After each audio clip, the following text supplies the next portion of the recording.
All right, continuing right along. I think it's part 2 now. Let's go ahead and, let's go ahead and do the ICs. So the first one we're going to solder on is going to be the 555 timer, or as my father used to call them, and I call them as well, triple nickel timers. 555 timers. So, this one doesn't actually have a notch or a pin denoting pin 1, or a dot, but it's got this line. So I'm assuming that thick line there is denoting pin 1. So we're going to go ahead and flow some solder onto that pad there. And then we're just going to seat the IC onto the pads. Let's move it a little further up, I think. How are we doing? A little crooked. There we go. That looks really good. Alright, and then we'll just quickly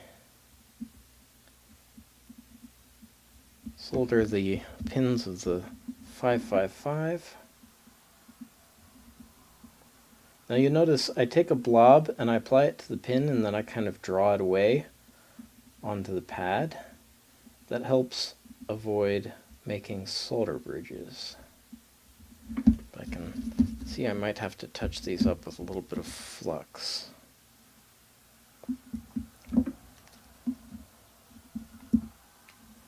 So normally for projects like this you'd be using no clean flux, but I don't have no clean flux, so I'm just going to go ahead and use the rosin-based flux, which will leave the circuit board a little sticky, but we can clean it off with a little bit of isopropyl afterwards. Alright, so the next IC that we're going to place is going to be the CD4017 decade counter. So let's go ahead and place that. Now this one similarly doesn't have... Oh, actually it does. There it is right there. Alright, so this one has a dot and a line marking which way it's supposed to face. So the dot and the line are on this end, and that's going to be that end of there. So again, following the same procedure as we did with the 555, place some solder onto the pad, get it lined up nicely. Let's move it a little further up. Oh, it's quite crooked.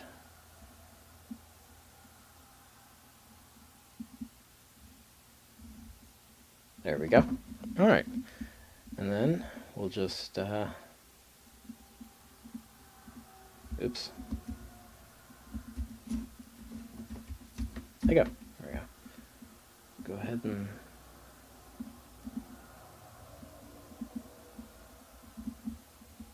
apply solder to the legs.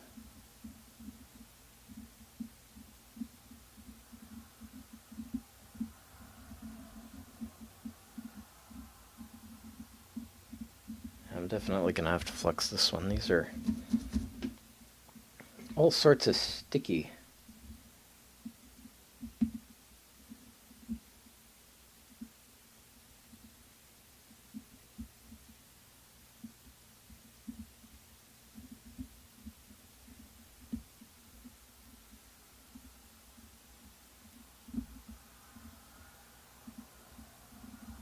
There we go. Alright. I don't like that. Why is that doing that? It's good solder and reasonably decent soldering iron. At least it should be. Alright. Let's just go ahead and touch these up.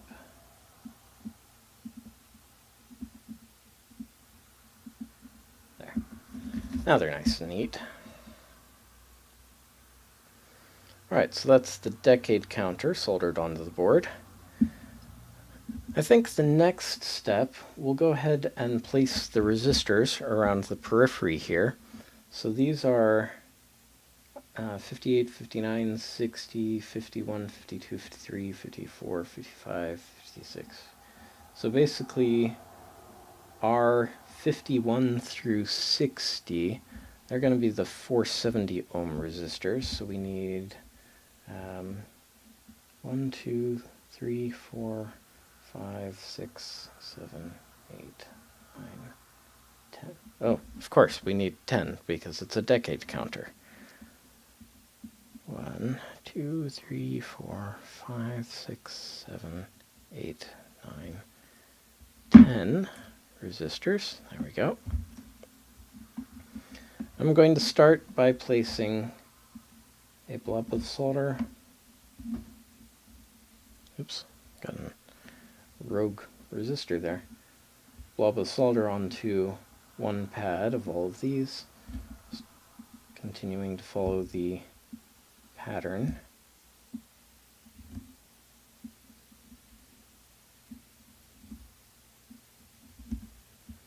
Alright, then we'll go ahead and solder the resistors into place.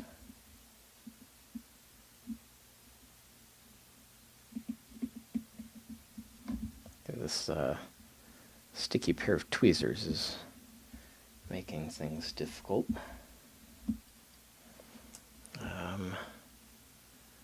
really don't have a better option, unfortunately.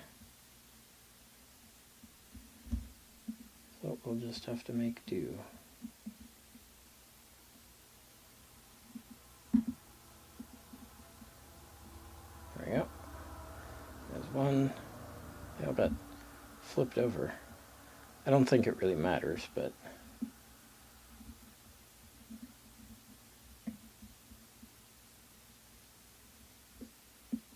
there we go. It was a very delicate procedure, and a lot more time consuming than I thought it was going to be.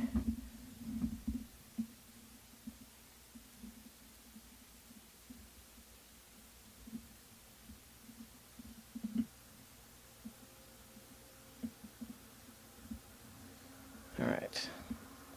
I used to be a lot better at this, although I had a better pair of tweezers and magnifying tool and other stuff when I was doing this professionally. A company called Fleetwood out in Michigan did quality control for RF keypads and input devices. It's actually a lot of fun. I miss it. Basically getting paid, I think it was about $15 an hour to do this professionally. Of course, I had, like I said, I had much better equipment. Oops.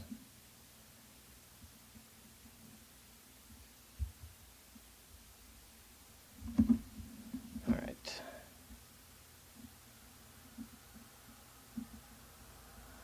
I'm gonna have to go around and touch these up with a little bit of flux, but that's alright. Alright, almost done with the resistors. Oops.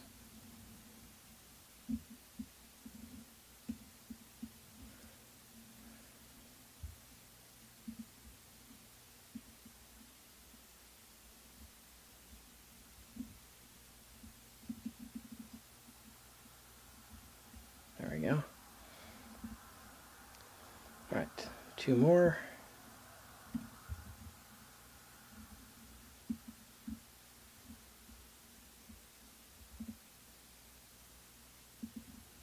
There we go. One more.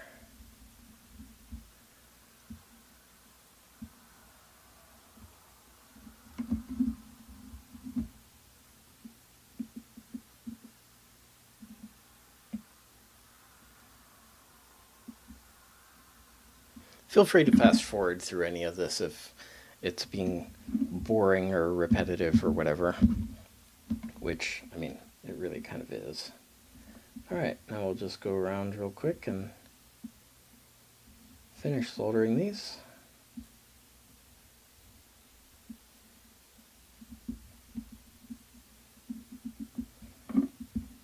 Thankfully, things like resistors and diodes, they don't really care if they're a little bit cocky-wumpus on the pads.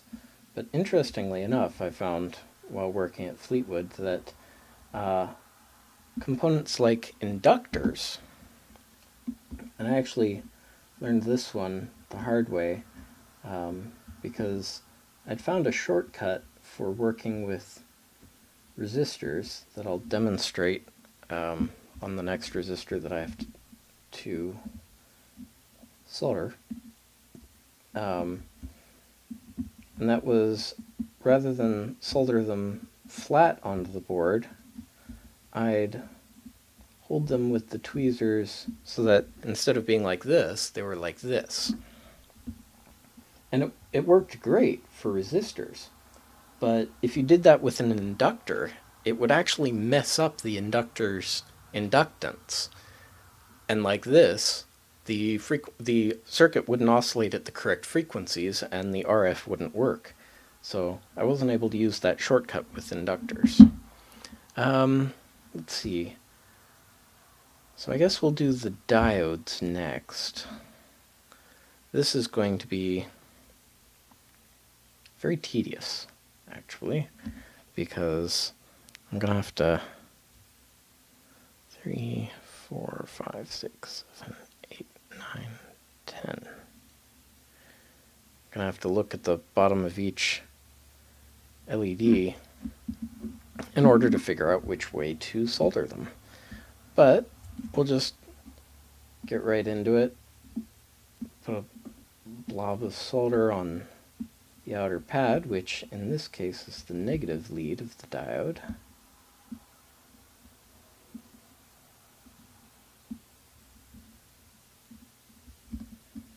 Alright. And then we have to start soldering the LEDs into place, which the LEDs aren't very clearly marked on the tops what their position is, or what their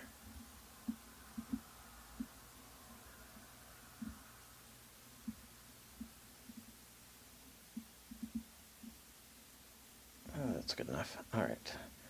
And then that one's right.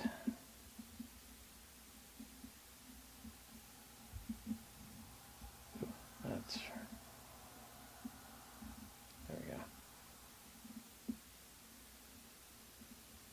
Like this one's position either. The solder is getting a little sticky, but that's what flux is for. Alright.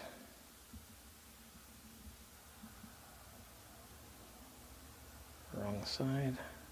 So I gotta quickly flip that around. There we go.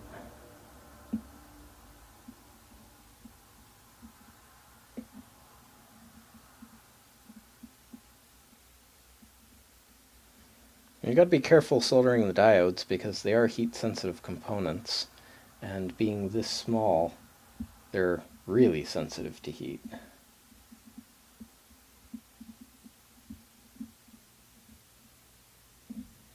There we go. And then we'll grab another one.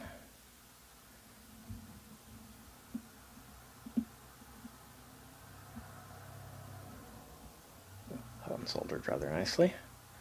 Alright. Grabbing another one. Oops. Flip it around. There we go.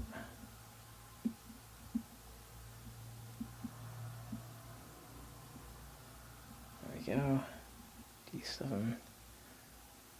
Actually making fairly rapid progress with these diodes. That's rather gratifying.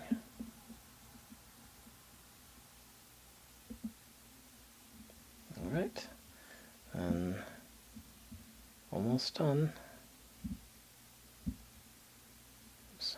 Oh, gotta flip that around.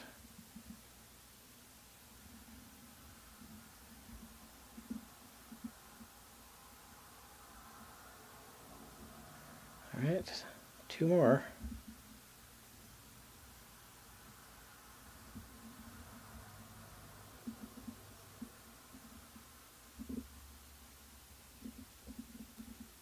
Oops. Oh.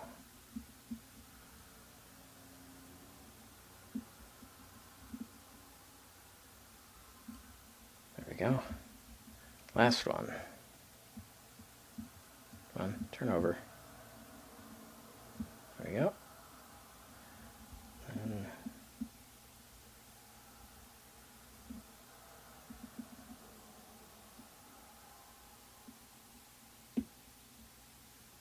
all right. Now we just quickly zip around and solder the other sides of the LEDs.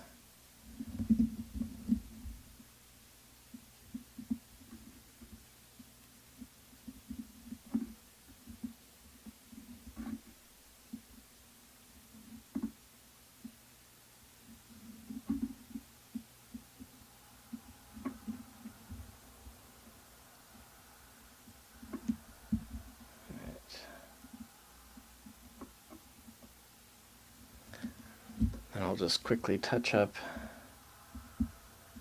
some of these. Actually, I think I'll just go ahead and touch them all up, because the solder got a little spiky while I was trying to place the LEDs. So we'll just clean up those spikes of solder.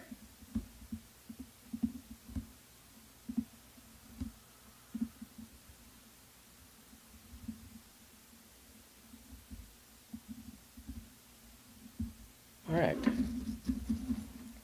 So I think I'll wrap that up as part 2.